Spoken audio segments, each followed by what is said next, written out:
Видеоға лайк басып, подписаться деген кнопканы басып, жанындағы қоңыраучаны баса кетіңіздер. Ақырғы жаңалықтар сіздер менен. Өртчі Қайрат Қырғыз социалдық тармақтағы барақшасына жылаңаш түшкөн сүрөтүн жүктөп талкуу чордонунда калды. Өртчі мырза көлдө түшкөн сүрөтүнүн алдына 1-январ болгон күнү эле көлдү сагына беремин да, жай батыраак келсе экен деп сүрөттөрдү карай берем деп билдирүү жазган. Интернет колдонуучулары маданият өкүлүнүн сүрөтүн кызуу талкуулап, түрдүү маанайдагы пикирлерди калтырып жаткан кези.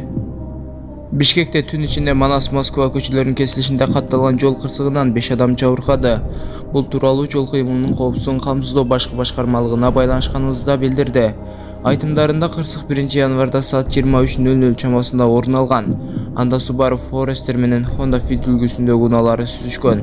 Алдын ала маалыматтар боюнча Honda Fit такси кызматынын унаасы болгон. Кырсыктын кесепетинен 5 адам жаракат алды. Алардын арасында 3 жаш жетилик балдар, бирөө кош бойлуу келин болгон.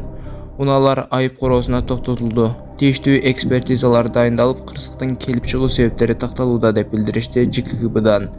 Буга чейин жол кырсыгынан жабыркагандар такталып жатканы маалымдалган болчу. Өзбекстандагы митинг боюнча аталган өлкөнүн эми билдирүү таратты. Буга чейин социалдык тармактын колдонуучулары массалык митинг өтүп жатканын жазып, видео менен бөлүшкөн. Бул билдирүүлөр жана маалыматтар чындыкка дал келбей турганын Ички иштер министрлиги билдирди.